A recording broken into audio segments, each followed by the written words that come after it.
Alright.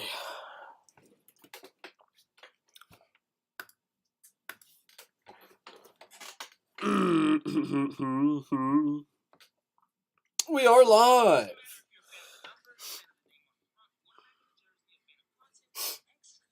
Why is there sound on? Alright, we got 6 people in the chat. What is up, everybody? We got UFC Fight Night. Is it Rodriguez or Rodriguez? Let me see. Forgetting what they say. Is it Rodriguez or sorry about that, or Rodriguez? Come on, Brucey. Give me some sound.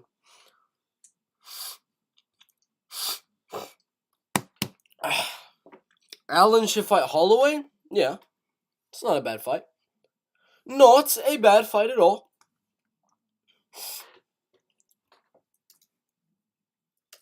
One loss, 2 draws. She stands 5 feet 6 inches tall. Weighed in at 115 pounds.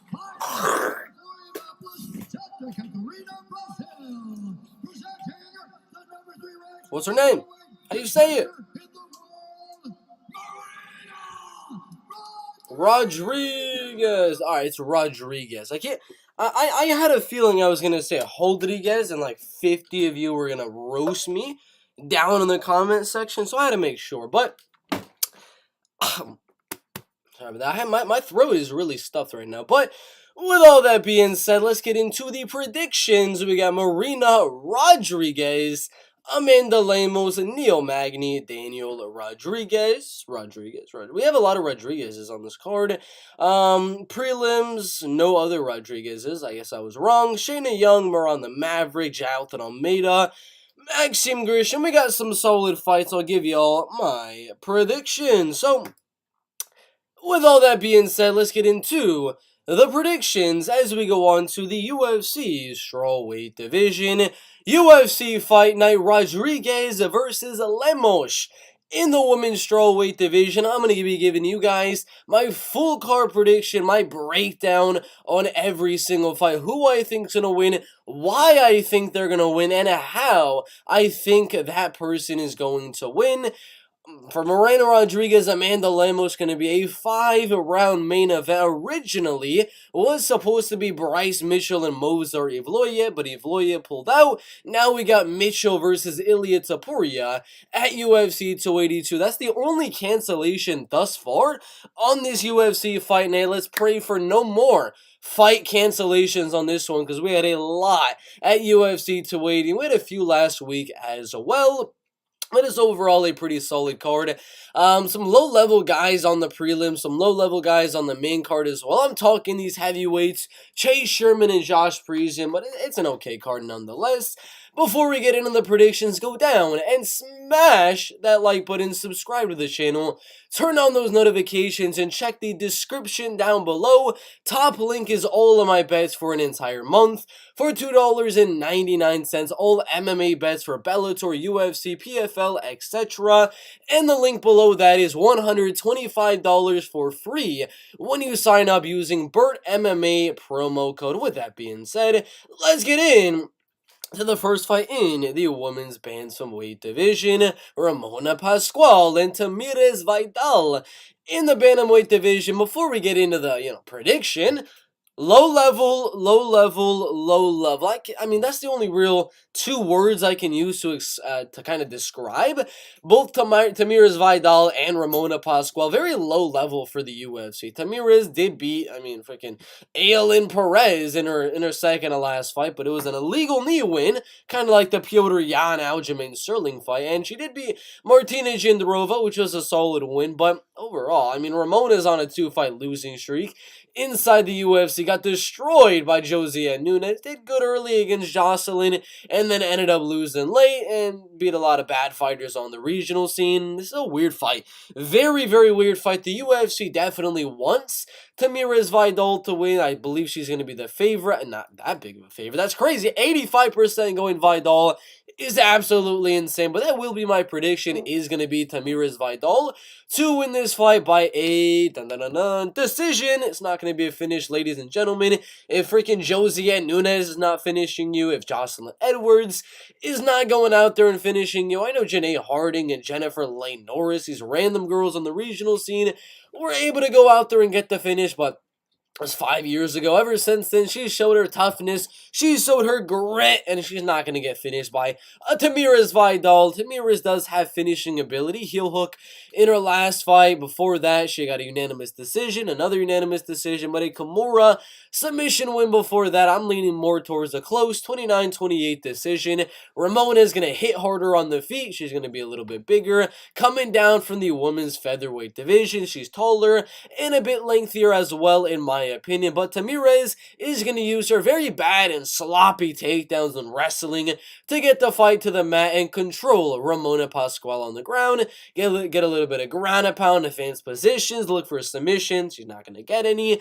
But I think Tamira's Vidal gets a very gritty back and forth, very close, very low level 29-28 decision win in the bantamweight division. The betting odds for this fight are pretty insane, in my opinion. I believe it should be like minus 115 in favor of Tamira's Vidal, but right now Tamira's Vidal is a minus 163, minus 167 favorite on some of these. A little crazy in my opinion, but I do lean Tamira's Vidal barely by a 29-28 decision. Next one, in the flyweight division, Jake Hadley and Carlos Candelario. In the flyweight division, 0-2 inside of the UFC promotion, including the Dana White's Contender Series.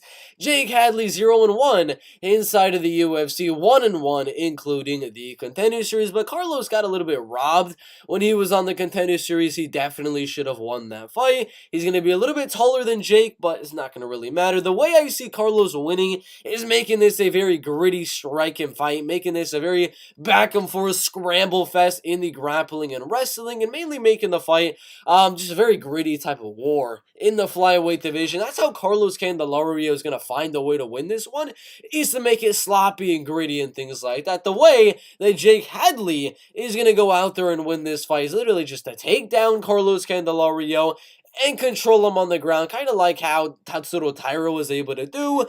That's kind of what I see happening here. I don't agree with these Tapology predictions saying 93% going for him to win, half of those going for Hadley to win by finish. I think that's insane. I think the betting odds are insane as well. Having the man, the myth, the legend, the almost undefeated Jake Hadley is almost a 3-1 favorite. I disagree, but I do lean Jake Hadley to win. He's the better wrestler, better grappler, and I do believe controls 2 out of 3 rounds. Carlos will make it gritty in 1, and I got Hadley by a 29-28 decision.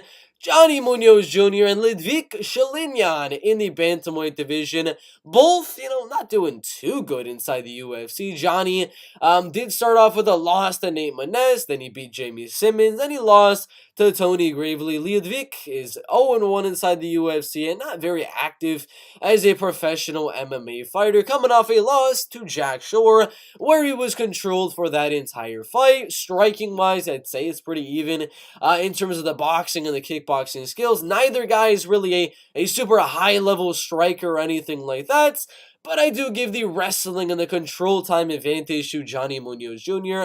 I believe he's going to take the fight down, hold on top of Ludwig Shalinyan, and land a little bit of ground and pound here and there, a few elbows, maybe go for a few submissions. But if Ludwig's not getting finished by Jack Shore right there, and I don't think Johnny Munoz Jr. will do the same. I do think Johnny Munoz Jr.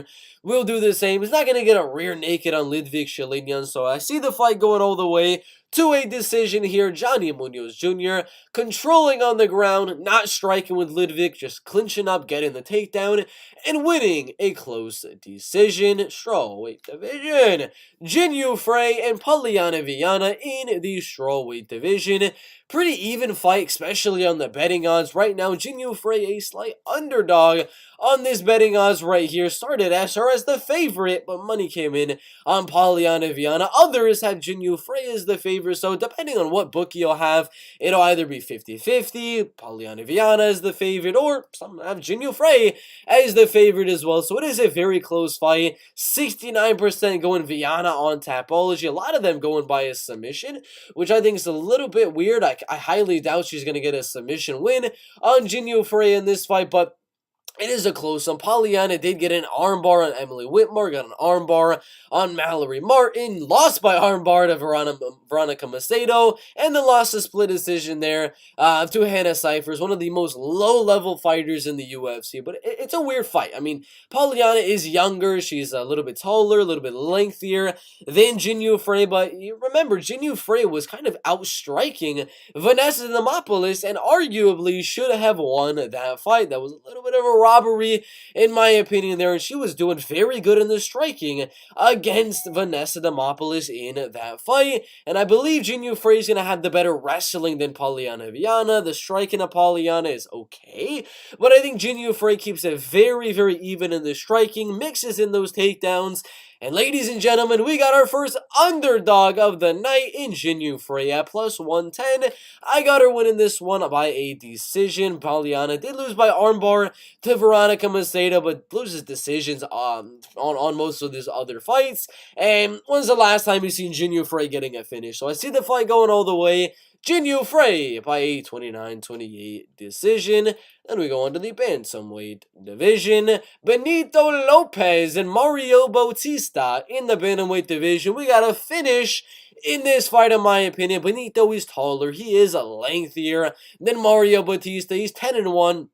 As a professional MMA fighter, beating Vince Morales in his last fight, losing to Manny Bermudez before that, beating Steven Peterson, Albert Morales, Journey Newsom, some solid guys in his MMA career. He's got 3 knockouts, 2 submissions, and 5 decision wins. I do believe Mario Batista is going to be better everywhere. I'm going to be dead honest with you. The dude is better on the feet. He is better on the ground. He's more explosive than Benito Lopez, and he's going to have the better grappling and jiu-jitsu game, in my opinion. So it's a weird fight, in my opinion, because Benito has not fought in 3 years. So if my prediction is totally wrong, do not blame me, because I don't know what Benito Lopez has been training in the last 3 years and 2 months. But based off of what I have seen of him, he can keep the striking pretty even on the feet. That's not where I think Mario is going to do his best work. I think eventually Mario Bautista is going to get the takedown on Benito Lopez and do what he did with Brian Kelleher, get the back of Benito Lopez and get the rear naked choke submission, or he's going to ground and pound and get a TKO, maybe even an arm triangle choke submission, but something on the ground, rear naked, or a ground and pound TKO for Mario Batista in round 1 or in round number 2. To the flyweight division, Miranda Maverick and Shayna Young in the flyweight division. Another finish, this time in women's MMA. I mean, yes, Shayna is taller. Yes, Shayna is Shayna Dobson. She beat Shayna Mazzani inside the UFC, and that's about it. She got a unanimous decision loss to Macy Chiasson, got destroyed by Stephanie Egger in that fight. I mean, she got destroyed by Gina Mazzani until she came back and got a come-from-behind victory on that one. She's not good, guys. She's not good at all. Miranda Maverick has already beaten Shayna Young earlier on in her career. I'm remembering a rear naked choke submission in round number 1. After that, she just went on a tear. Got her UFC debut. Did very, very good. Got robbed by Macy Barber in that fight. Lost to Erin Blanchfield, which is a good win from Erin Blanchfield. Then she beat Sabina Mazo by, guess it, rear naked choke submission. So I think this one's pretty simple in my opinion. Miranda Maverick is going to take down Shayna Young in this fight. She is younger. She is lengthier than Shayna Young. She's got the better wrestling, the better grappling, the better ground and pound, the better cardio. She's going to take the fight down and get a ground and pound TKO or a submission in round 1 or in round number 2. Shalinyan and Nurdanbiek and Derek Minner in the featherweight division. Shalinyan is 28 years old. He is taller, not as lengthy, but he is younger and more experienced than Derek Minner. inside the UFC, beating Sean Soriano and TJ Brown, only losing a very good fighter, Joshua Kulipao, who recently beat Sung Woo Choi. He's very solid, he's got very good wrestling, very good control time on the ground, and he's got good cardio. The striking here, I can say, is going to be pretty even in my opinion. Power-wise, you probably give the advantage to Shalinyan, maybe a little bit of a volume advantage for Derek Minner. I don't really expect this to be a striking fight, though. The fight should go to the ground a lot during this matchup, and Derek Minner being a guy that gassed out bad in the Darren Elkins fight, I think that we see a similar sort of thing happen here, where he's going to look good round number 1. His striking's going to look pretty good. He'll land some takedowns on Shailan or Don Biek, but round 2, and in round number 2 and round number 3, Shailan's going to really come back. His cardio is going to be going to prevail against Derek Minner, and he's going to control and ground and pound, maybe attempt a few submissions, and win round 2 and round number 3, and win a nice unanimous decision. Maybe a late finish, but I'm leaning more towards a decision. Jailton Almeida and Maxim Grisham in the heavyweight division. I've been picking this guy every fight. Narazudinov, I had him by finish. Danilo Marquez had him by finish. Parker Porter had him by finish. Antarn Turkalj had him by a finish, and the same will be said for this fight as well. Another fight where I'm picking Jonathan Almeida to win by finish. Maxime didn't get finished by Dustin Jacoby, did not get finished by Marcin Tybura. He did get finished by Magomed Ankalaev, but I'm going to be honest, I kind of put Jonathan Almeida in the level of a Magomed Ankalaev. This dude is an absolute freaking beast. Maxim Grisham has good takedown defense, good wrestling, good grappling, but we never really get to see it in a lot of his MMA fights. Most of his fights in the UFC are striking fights, and he's able to go out there and do 3 rounds of strike and either knock out his opponents, like he did with Gajimura Vantakulov, win a striking decision, or lose a striking decision. He's never really going against a pure grappler, jiu-jitsu guy like Jonathan Almeida. I think this is going to be one of those fights where Maxim's going to be like, oh my gosh, I need to work on my jiu-jitsu a lot more, and Jailton is going to get the takedown easily round number 1. Blast double to the cage. It's going to work a little bit. Maxim's takedown defense is going to be good for a second, and Jonathan's going to pull the hips back and land that takedown on Maxim Grisham. Ground and pound for a bit, and get another ground and pound going a little bit there, and get another submission win round 1 or round number 2. Mark Madsen and Grant Dawson in the lightweight division. I got Grant Dawson winning this fight. I'm going to say it straight up. I know Mark is undefeated, but he's 10 years older than Grant Dawson. I've seen the speed at which Grant Dawson throws his strikes, the countering ability that Grant Dawson has. His takedown defense does need some work, but he lanes takedowns of his own, and Mark doesn't really... He's not very consistent with with which he's going for the takedown. Sometimes he goes all out, takedown, and sometimes he doesn't go for any takedowns at all. And I think that's going to be a fight. And that's kind of going to be what happens in this fight, where Mark isn't really going for too many takedowns. Kind of like what he did against Clay Guida, where it's going to be 3 rounds of striking with 2 guys that are very good at wrestling, very good at grappling. Grant coming off a good win on Jared Gordon. He's going to have the jiu-jitsu advantage over Mark Madsen, in my opinion, and I do believe he will be able to outstrike Mark Madsen as well. He's got the way faster hands. It's going to be like an Arnold Allen versus Calvin Kattar, Arnold Allen versus anyone in the featherweight division, where Grant is just so much gosh dang faster than Mark Madsen. He's going to land more volume, land the harder shots, and land faster shots as well. Mark will have his moments. Maybe he'll land a takedown or 2, but he's not going to hold Grant Dawson on the ground. I got Grant Dawson outstriking Mark Madsen and winning a decision.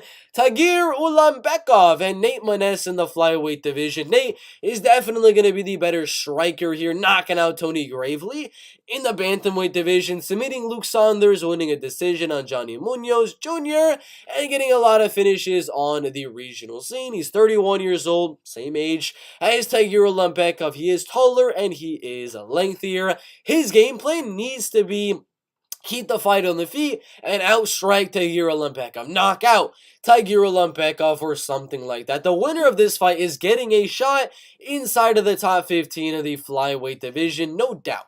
No doubt that is 100% going to happen with this fight with Nate Mendes and Tagir Ulan is the winner is going to get inside that top 15. Tagir Ulan beat Alan Nascimento, which was a very solid win, Bruno Silva, and then got a few wins on the regional scene, only losing a veteran, Tim Elliott. I don't see Nate Mendes being able to do all the stuff Tim Elliott was able to do.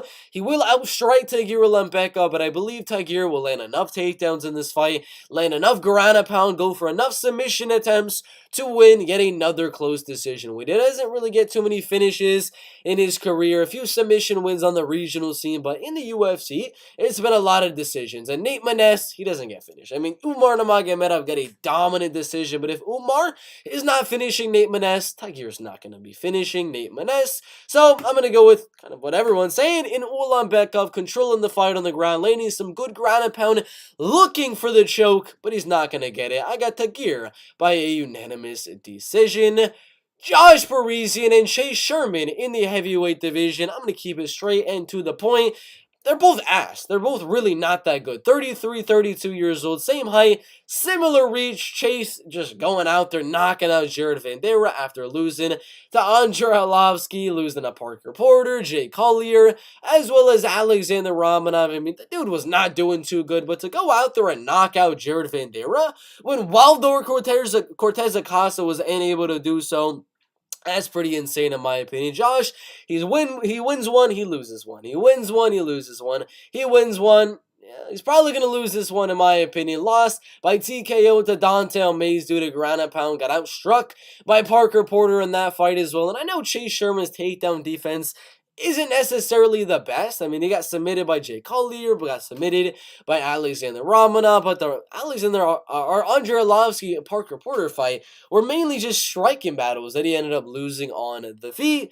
With Josh Parisian, I think Jay Sherman is going to have the striking advantage. He will lose one of the rounds where Josh will land the takedowns, but I'm going to be honest, I believe Chase Sherman's going to be able to outstrike Josh Parisian on the feet for two of those rounds, and I know I should be saying a finish here, given Josh did get finished by Dante Almeida. He gets finishes in most of his wins, and Chase gets finished in most of his wins, but I think the fight goes all the way. I think Josh will use his wrestling, use his grappling to survive those positions where he's close to getting finished, but Chase will outstrike him, get taken down a few times, and the strikes Chase is able to land on the feet will outweigh the takedowns in my opinion. 29-28 for Chase Sherman. Neil Magny and Daniel Rodriguez in the co-main event. Neil Magny, I mean, he had a very close win on Max Griffin that arguably could have gone to Max Griffin on that one. Same to be said for D-Rod and the Jingliang Li fight. They're both 35 years old, height advantage and reach. He's going to go to Neil Magny, wrestling and grappling. I don't really think there's going to be any wrestling and grappling in this fight with D-Rod and Neil Magny, so I don't really need to worry about that with my prediction. I think this is going to be 3 rounds of striking where D-Rod is going to land the harder shots, just like the Max Griffin fight. But just like the Max Griffin fight, Neil is going to land more volume on the feet, just like he does every fight. Even with Jeff Neal, Jeff had a significant striking advantage in terms of power and knockout ability. But, I mean, Neil Magny was able to keep at range and pick apart Jeff Neal for 3 straight rounds. That's what I see happening here. It's not going to be a domination. There will be moments, and there will be a round that is won from Daniel Rodriguez to hurting Neil Magny on the feet, but Neil will win 2 out of 3 rounds, landing more volume than Daniel Rodriguez and get rocked in one of those rounds to lose that one. But it's going to be a close one. Some people are going to be like, robbery. Daniel Rodriguez won that fight. Some will be like, for sure, Neil Magny won that fight. There's going to be controversy again here, but I'm going to go Neil Magny by a 29-28 decision.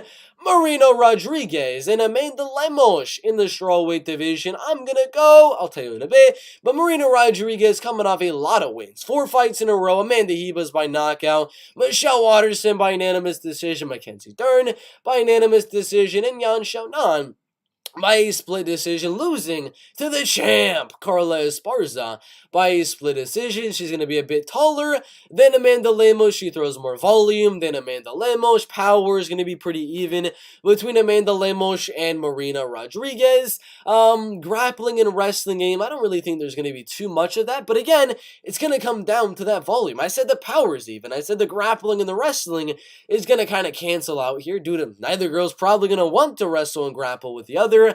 But there is going to be an extreme cardio advantage and volume advantage for Marina Rodriguez. Amanda Lemos just doesn't use and doesn't really throw her hands a lot in her fight. Sometimes there's like a full minute that goes by where she only throws a jab. She needs to let her hands go if she wants to beat Marina Rodriguez, and if she does, she might be able to win some of those early rounds on Marina Rodriguez. But round 3, round 4, round 5, those later rounds on Amanda Lemos here, I do believe Marina Rodriguez will be the better striker in those rounds, be able to land more volume, keep the power even between Lemos and Rodriguez. It's going to be a close one. Some people are going to be like, Lemos' power shots deserve the win on the judges' scorecard. Some are going to say Marina landed double the amount of strikes on Amanda Lemos. She should get the win.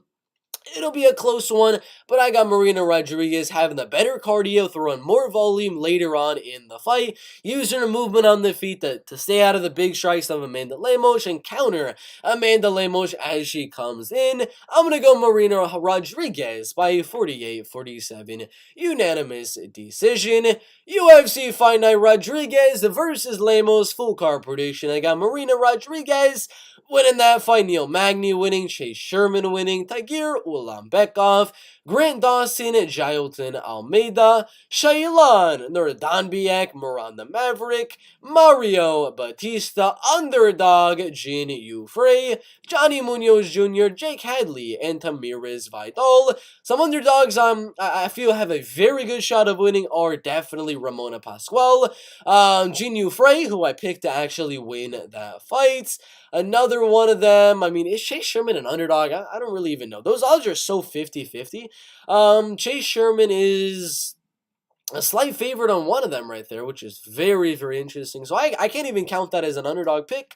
But I guess, I mean, Josh Parisian is a live underdog, I guess you could say. Neil Magny fight, is that an underdog yet? Is Neil Magny the underdog on that one? He's still a slight favorite. Never mind then. So, yeah, those are the picks. Make sure to like and subscribe. Check the top link in the description for all of my bets for MMA for an entire month for only 10 cents a day. The link before that, below that, is going to be $125 for free using promo code BERTMMA when depositing $100 with BetUS. Thank you guys for watching. Like and subscribe. We'll see you in the next one.